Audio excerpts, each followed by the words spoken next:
Good morning, Boulevard. Great to have you all here today. If you happen to be watching on live stream, I want to let you know that we're glad that you are part of our community as you worship and to hear the word with us this morning. Very, very glad that you all are here. Hey, there are very few things that show the contrast in the relational DNA differences between men and women more than a conversation, right? I mean, that just kind of makes it all apparent. And have you ever been in the middle of a conversation with like your spouse and just had the sudden thought that maybe they might possibly, or maybe you are from another planet than they are? Ever had that happen to you? Like we are speaking an entirely different language than from one another? Ever had that happen? Maybe you've had a conversation that sounded a little bit like this at some point in time. She says, hey, I was talking to Jennifer the other day over coffee, and she told me that that last week their house was swept away by a tornado. But it didn't really matter because the next day they won the lottery and they got a check for $52 million in the mail. And that same week, crazy that Tim had gotten a promotion from just a basic teller to the president in the entire bank association, and that she was pregnant, and that she's pregnant with quadruplets. Have you talked to Tim? Yeah. I guess I saw him the other day. Did you know this stuff? Did he tell you? Yeah, I guess he shared it with me when we were at the gym doing some up downs the other day. And you didn't share it with me? Why wouldn't you share that with me? I don't know. I guess I just didn't think it was a big deal. Ever had a conversation that sounded remotely like that in your house? I have, all right? Matter of fact, it was interesting first service that talking about how men sometimes, our DNA is a little different. One of our leaders was sharing some information right before first service and said, hey, did I tell you this? And I said, I don't believe you did. It was pretty big information. And he goes, oh, I guess I wasn't thinking it was that big of a deal. So we really are kind of like that. Well, we are in this series. We're in this third week of this series we are calling Face to Face. If you have not been here, it is from the Gospel of John, and we're calling it Face to Face because basically our purpose for this is just that you will have an opportunity to meet God face to face, to meet the Son Jesus face to face in a way that you have never met him. Whether you have been a Christian a long time and churched, since the day you were born, and you're familiar with all things, or whether this is something that is completely new to you, this church thing or this Christianity thing, wherever you are in between, we hope that you will see him clearly in a fresh way, and that seeing him in that way will be able to raise the level of your ability to trust and surrender to him. That's the reason for this. And so in John 4, all right, where we're at today, what we're talking about and what we see in John 4, if you want to open your Bibles there, if you want to open up your Bible app, all right, what you see here in John 4 is that Jesus is going to have this conversation with this woman, and it is not his wife, okay? Jesus is not married. This is not his wife, but it does show some differences, male and female, and other incredible cultural differences, and actually, I believe that is part of the humor found in this whole conversation, all right? I like to mark my Bible up. I've told you all that before. Right? Maybe if you're new, you haven't heard that. I mark my Bible up with all kinds. I've got a little marking system, and I will frequently draw a little smiley face or something out to the side because I see a lot of situations in Scripture, especially with Jesus, teaching the people where we have a tendency to just kind of put this natural frown and angst on Jesus' face all the time when we think about him. And I think I see a lot of these situations where I feel like Jesus has got, especially in this one, maybe just a little bit of kind of a teasing smile as he leads this woman into this dialogue. Now, John sets us up, all right, in the first couple verses of John 4 by saying this. Jesus knew the Pharisees had heard that he was baptizing and making more disciples than John. Though Jesus himself didn't baptize him, his disciples did. So he leaves Judea and he returns to Galilee. He had to go through Samaria on the way. Eventually, he comes to the Samaritan village of Sychar. John explains it's near the field that Jacob gave to his son Joseph. Jacob's well was there. And Jesus, John shares with us, is tired from the long walk, and he sat warily beside the well about noontime. Just a couple things that you probably ought to know about this. One is that we're just going to call it God's country, okay? The place where God had his people. What originally was been the promised land, okay? Now it is divided basically into 3 regions. There's no absolute, it's kind of more territories than anything. And that area is divided. Those 3 regions are, in the top is the area of Galilee, which is where Jesus was essentially spent most of his life. In the middle was an area called Samaria, and then the southern part was an area called Judea. And Jesus at this time is in Judea, the southern part, and he wants to go to Galilee, which means he's going to have to go through Samaria, okay? This is a walk from about 60 to 80 miles. Now, again, some of you might have heard this passage, would probably understand, but maybe some of you do not, that Samaria was a problem because there was this deep, almost 1,000-year prejudice between the people of Samaria and the people who lived on top in the north at Galilee and the people who lived in Judea, okay? Basically, just a real quick little history lesson, all right? That about 720 BC, all right, that a part of the Jewish people had been taken from this land and removed to like Babylon, far way off, okay? All right? Some of the people were left, okay? Some of the people in the area of Samaria were left. And while they were exiled, the Jews were exiled to Babylon, right? Some of the people, the Jews in that area, intermarried with some of the other pagan people and foreigners who lived in that area. And so when the people who were exiled came back, what they found was their people, the Jews, had intermarried, had mixed, their families were now mixed up. And basically they said, you know what? You are defiled. The Old Testament teaches against that, and you are no longer the children of God. And the Samaritans said, yes, we are. We've got Jewish blood of Abraham in us just like you do. And so this has happened a long time ago, all right, that this prejudice ran uber deep. And so now if you are a pure Jew and you had to go from Galilee to Judea or Judea to Galilee, you didn't go through Samaria because the hostilities were so high. Usually you went around Samaria either way, which made the trip a lot farther. Jesus goes through Samaria. And that's a pretty good lesson right there. And he goes through Samaria, and John is quick to share with us that he ends up in this place called Sychar. And it's noontime, and that's going to be important, so hold on to that. It's about noontime. He sits down, it says he sits warily beside the well about noontime. His apostles, his disciples, go into town to get a couple Happy Meals, all right, to bring back to him, all right? And he's sitting there, and this woman comes up. This Samaritan woman comes to draw water. Jesus says to her, please give me a drink. He was alone at the time. That's important too, because his disciples had gone into the village to buy some food, all right?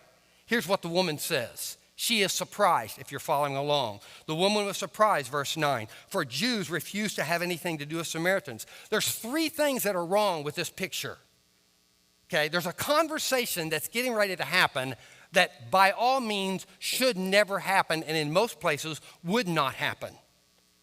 There's 3 things wrong. One, she knows that she is a Samaritan and he is a Jew, and as she is going to say, Jews don't talk to Samaritans. So that's number 1. Number 2 is she also probably would be aware of the fact that most rabbinical teaching in Judaism would say that if you are a Jewish man, even with another Jewish woman, and you are in a one-on-one situation, you do not speak to them. It was one of the little laws that they had built around God's law to make sure that men kept their purity. I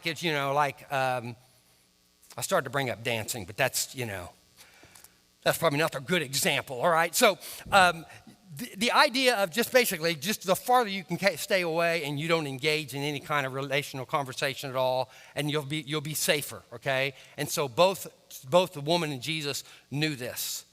Third thing is this, is that because it was noontime, there would have been a basic understanding that this was not when the other women of the village came to get water. So the fact it was the hottest part of the day, that they would have come probably either in the morning or in the evening when it was cooling down. She is there by herself, which means probably she was considered not a good person. We're going to find out about that a little bit later. She said to Jesus, "You're a Jew and I'm a Samaritan woman. Why are you asking me for a drink?" And Jesus replied, "If you only knew the gift God has for you and who you are speaking to you, you would ask me and I would give you living water." One of the things that you're going to see consistently in this conversation, but not only in this conversation, you're going to see it in like conversation after conversation. It was in Jim's sermon last week about Nicodemus, all right? And what you're going to see is you're going to see that Jesus engages people in conversation and that he immediately turns the conversation to eternal things, to a vertical conversation, all right? And he uses language that could go either way, but he's talking about us and God, and most people who are listening to him are talking about this horizontal stuff, okay? Happened with Nicodemus. How can a man crawl back in his mother's womb? It's going to happen with the Jewish leaders. It's going to happen even with his apostles. Sometimes he's going to go, "Come on, can't you guys get this?" So this is not anything new necessarily. If you only knew the gift that God had for you and who you are speaking to, you would ask me and I would give you living water. Living water. Now I would tell you that, although that seems to be like immediately kind of an eternal phrase, that people in that day and time would have meant, when they heard living water, that living water meant running water. It meant fresh water. It wasn't something in a well, okay? It would have been like a stream or something like that. And so that's where her mind would have been. Oh, you're gonna find me some kind of stream with water? I don't see a stream with water in it. We got this well. Catch what her response is. This is, all right? This is an amazing conversation, folks.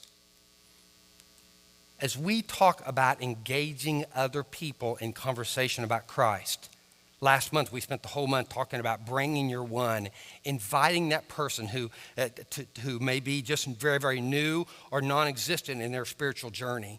Jesus says some things in here that are absolutely powerful, beautiful, engaging things to this woman. He says, "I would give you living water." She responds by this, "But sir, you don't have a rope or a bucket." Now maybe it's just me, but I just kind of see her responding like a kind of a country accent, kind of like but mister, this well's deep. Yeah, where are you going to get this living water? You don't even have a rope. Maybe that's just my own take on it. Probably is. And so the first thing she does is her first part of her response is this like, you want water, but you don't have any way of getting water. So how ridiculous is that, okay? It's just let me just call it a very practical, womanly response. How's that, okay? A practical, womanly response. Let's go on, all right, very quickly before I dig the well any deeper, all right? The second thing is that the second response is this, okay? And this is really interesting. She says, "And besides, do you think you are greater than our ancestor Jacob who gave us this well? How can you offer better water than he and his sons and his animals enjoyed?" So first she's on this earthly plane of, you got no bucket and you got no rope. You ain't getting any water. And then her next response is, "Who do you think you are anyway?" Which is really pretty funny when you think about it. Talking to the King of Kings, the creator of all things, the majestic one, El Shaddai. Who do you think you are? You think you're better than Jacob? She didn't have a clue.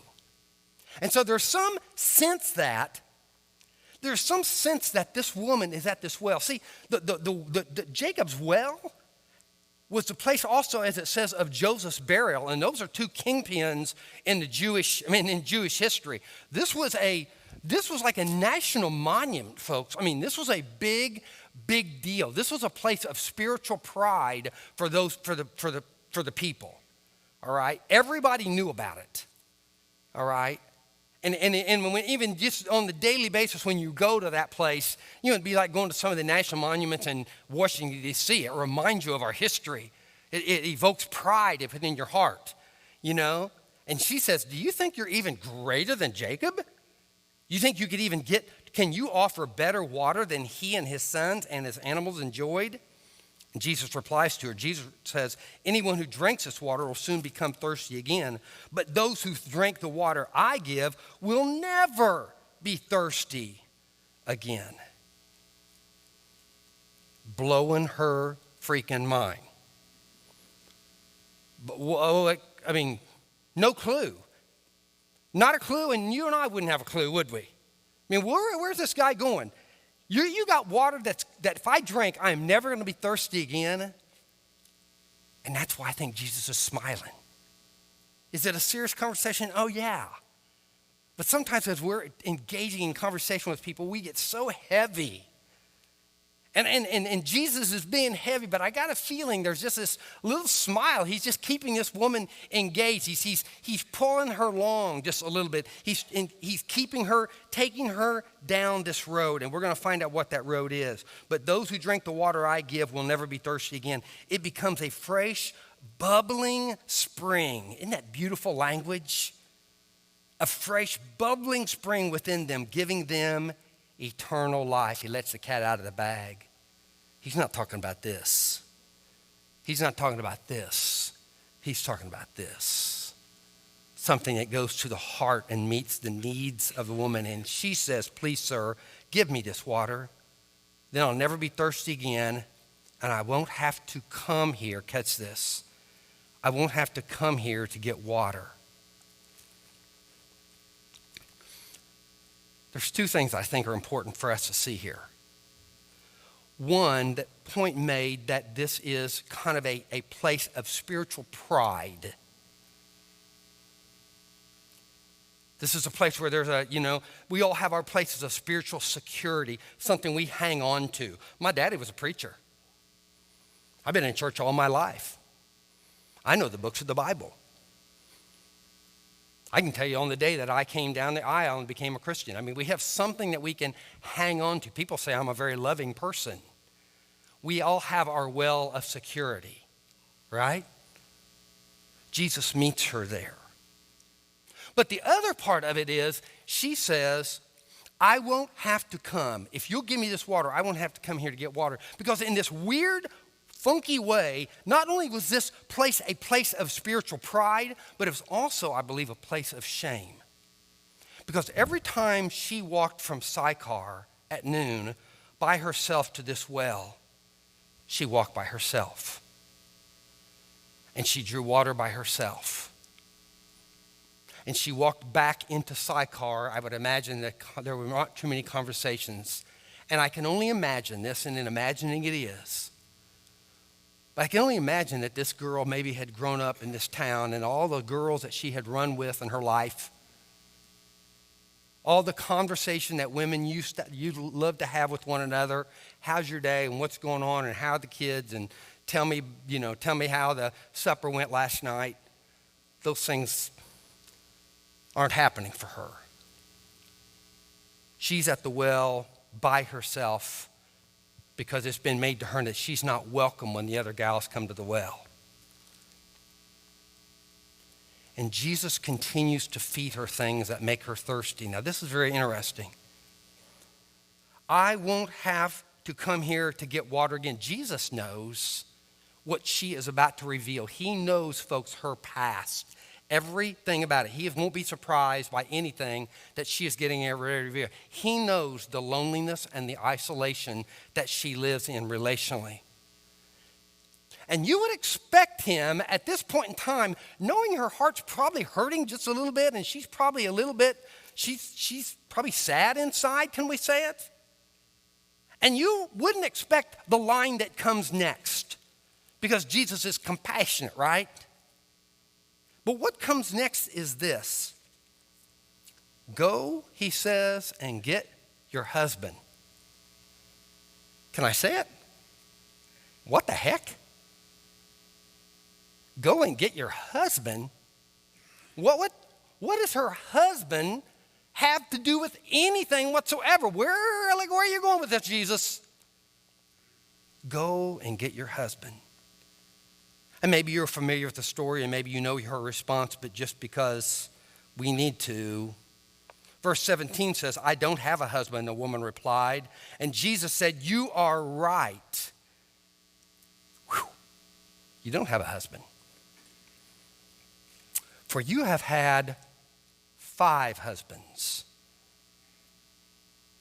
And now you're living with a man who isn't even your husband. And then he ends with this thing that I think he is maybe smiling a little bit, but I really don't know. He says, you certainly spoke the truth. She kind of put the truth train on the tracks, and he shoved it down the road, speeded it up and shifted into 4th gear for her. She provides, I don't have a husband, and he provides the rest. This gal has some of the greatest responses ever. Sir, the woman said, he basically has just like thrown back the covers on her life, okay? She's kind of relationally and morally exposed, he's just like, whounk, and she's just kind of laying there naked, And she says, sir, you must be a prophet. So tell me, why is it that you Jews insist that Jerusalem is the only place of worship, while we Samaritans claim it is here at Mount Gerizim where our ancestors worshiped? And basically what happens here is here. He throws back the covers and exposes her and her sin. And she doesn't want to go there. And can I just say that there's very few of us who like the covers thrown back up on our specific sin in our life? We sat like this. And if anybody gets close, we come up with some kind of spiritual diversion. And she comes up with a classic spiritual diversion. She's still going to talk about spiritual things, but we're not going to talk about my sin. It's all out there. 5 husbands, you're living with a guy, it's all there. There's nothing more.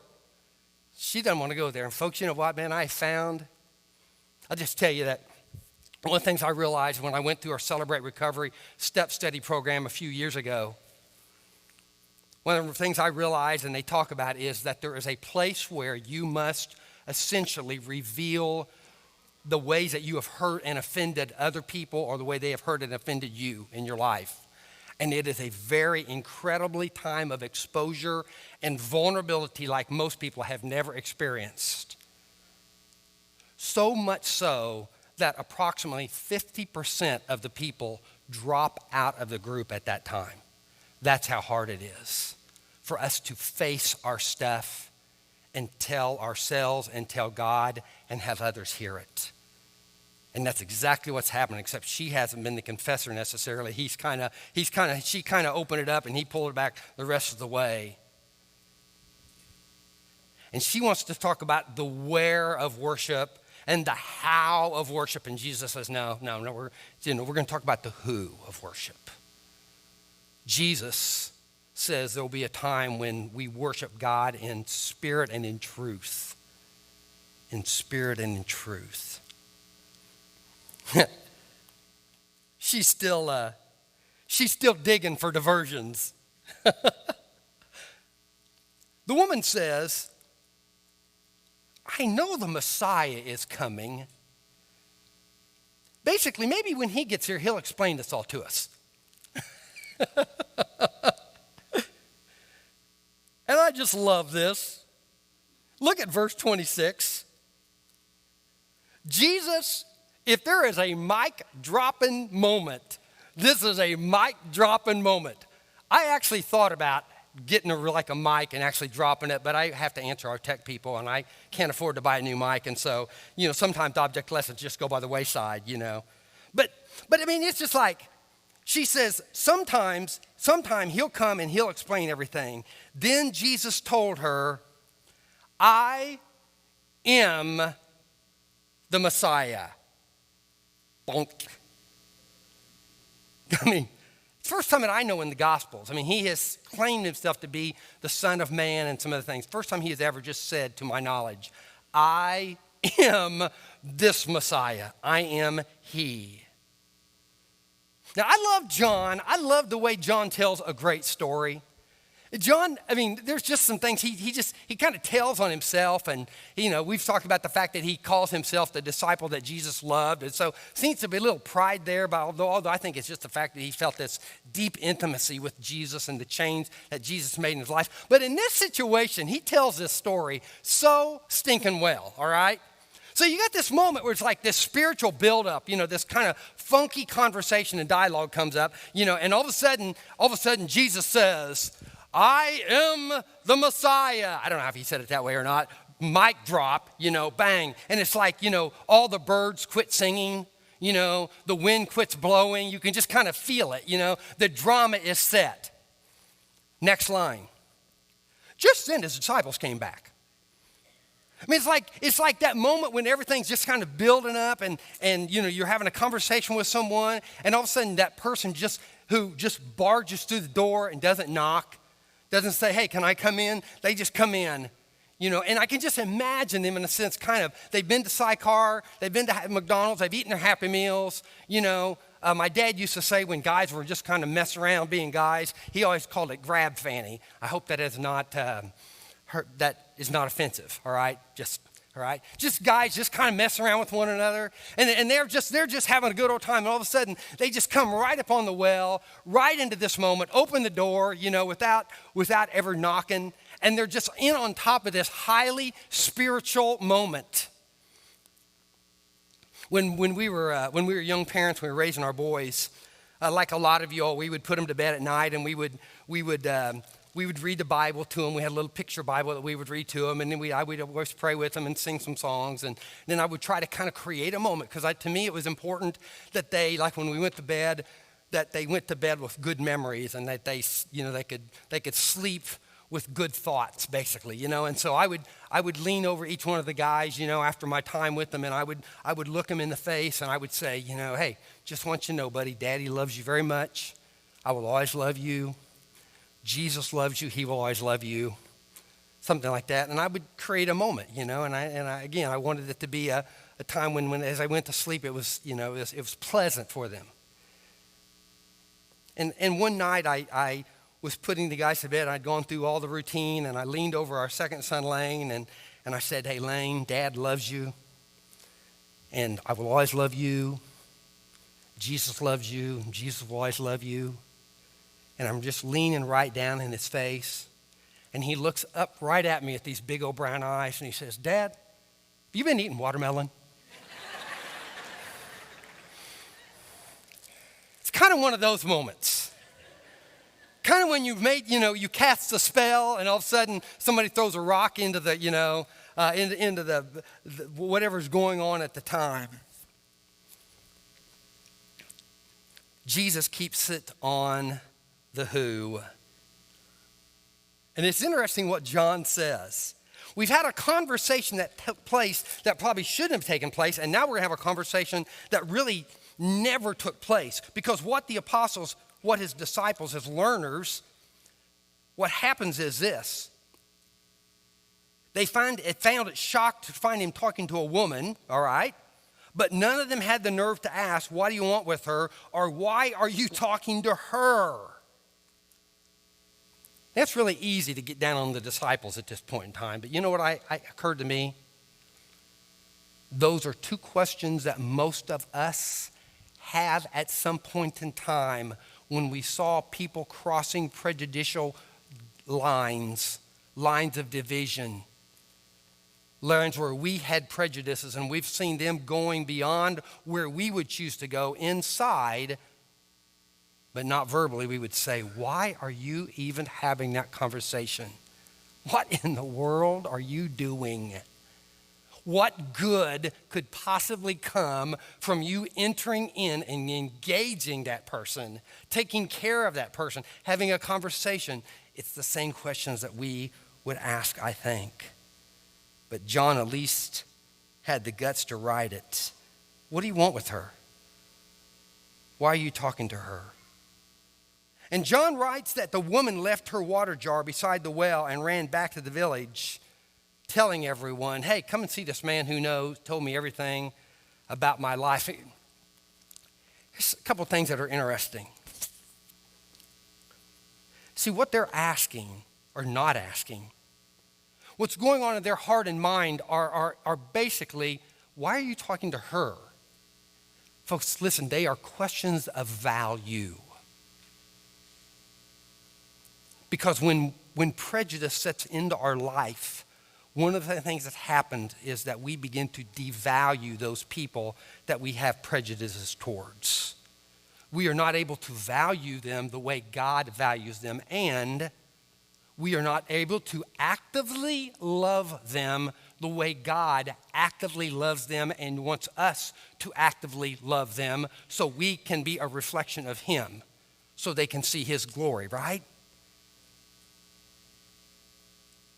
And so they're asking the questions they have in their minds, but they are afraid to ask. The sweet thing about this is that Jesus has essentially already answered these questions before they didn't ask the questions that they wanted to ask. And he did it by his example that we've just gone through. First thing is that he went to her turf. He goes to her turf. Listen, folks, when the Samaritans saw a Jew in Samaria, they knew something. They were either stupid or they were on some kind of a mission, because most Jews wouldn't go there because the hostilities were so high, they would be so hot, they would actually be attacked sometimes by robbers on the road. And so when she sees this Jew there, she knows this guy has come to my turf. And folks, let me tell you, don't miss the point there. When we take the time in our day to go to someone's turf, their home, their desk, their neighborhood, whatever it might be, they know there's a risk involved. And so they know something's up. Something is afoot. They may not know what it is, but it creates curiosity and it begins to speak value. They wouldn't be coming here unless they had some type of a mission, I think, is what is in their heart. When we cross the lines and go into other people's turf, it automatically begins to speak value in them, creating curiosity. Number two, he engaged her in conversation. We've already talked about the fact that she recognized immediately that you just don't do that. Jews don't talk to Samaritans. Jewish men don't talk to women in a one-on-one situation, especially the woman who's the bad woman because she's at the well. He goes to her turf and he engages her. And when you read back in the conversation, it's one of the things that's really sweet about this is it's a quirky conversation in a way, but it's a beautiful conversation because he is so engaged in what she is talking about. And when we engage with a person in conversation and stay engaged and give value by listening to what they are saying, whether we agree with it or not, and we may be in complete opposition, but if we'll take the time to not get too emotional and not feel like we've got to defend God and just listen to them, folks, listen, good things happen. Value is given. People feel valued when they are listened to. We don't have to agree with them all the time.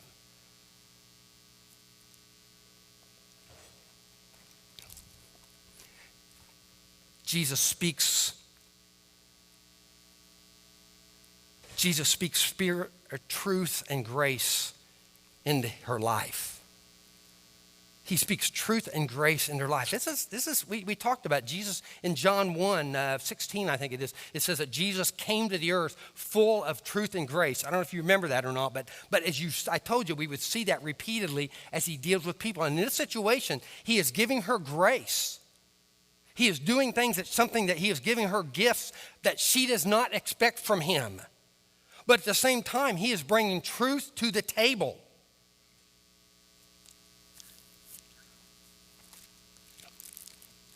And he values her enough to speak to her about eternity.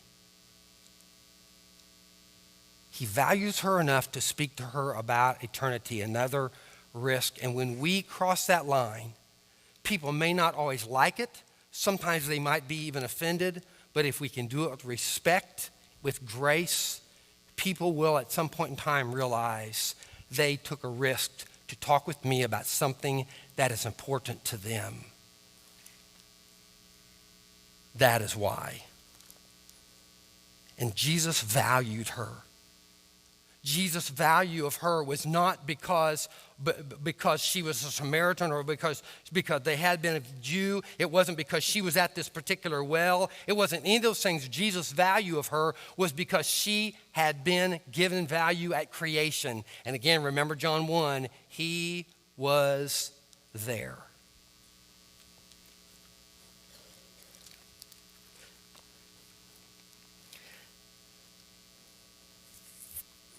Let me pull this down. When the woman runs into the village of Sychar, it's very interesting to me that she does not run into the village of Sychar yelling, "Hey, come and see this guy who made me feel really good about myself." Instead, she runs into Sychar. You know what she says?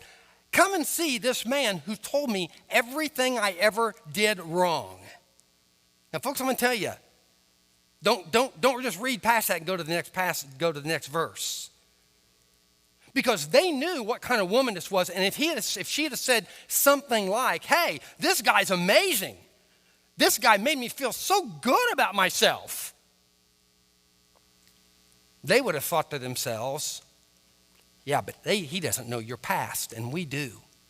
He doesn't know what kind of woman you are. He doesn't know your history, but we do." But when she comes into town yelling at the top of her lungs, "Come and meet a man who told me everything about my life that ever happened," there is, folks, in that a sense of confession. And when there is confession and a show of weakness, in a sense, all of a sudden their ears perked up. She was, in a sense, confessing to them, "Hey, he knows my past. I mean, it's all out there. The blanket has been pulled back."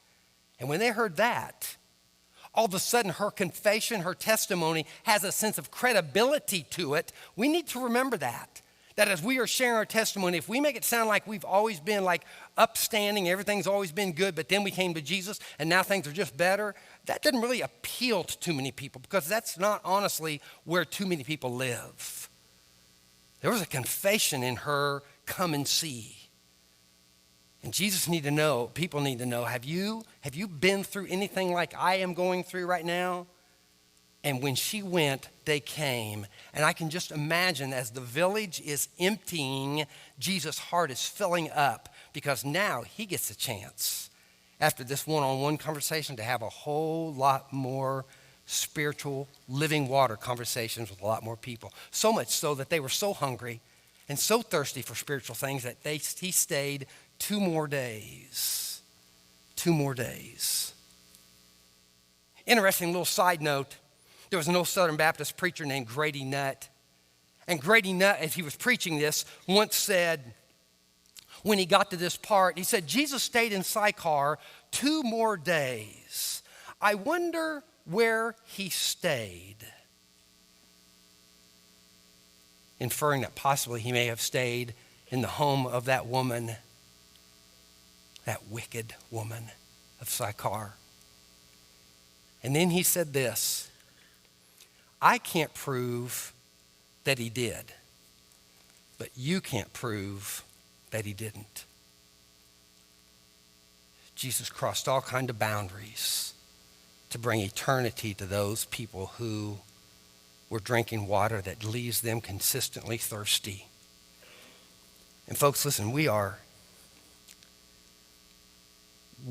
about helping people find Jesus. And we are about here helping people follow him. And we are very, very about being a reflection of the diversity that is within our community. And that means color, that means race and ethnicity, and that means blacks and Hispanics and Native Americans and Asians and all the colors, and that means economically, the haves and the have-nots. We want to reflect that. That's what we believe we are called to here. And for us to do that, that means that we have to go to Samaria, our Samarias. And this morning I want to ask you this: where's your Samaria? What is your Samaria? We have them, okay? We all have them. It's probably not a country, but it might be a neighborhood.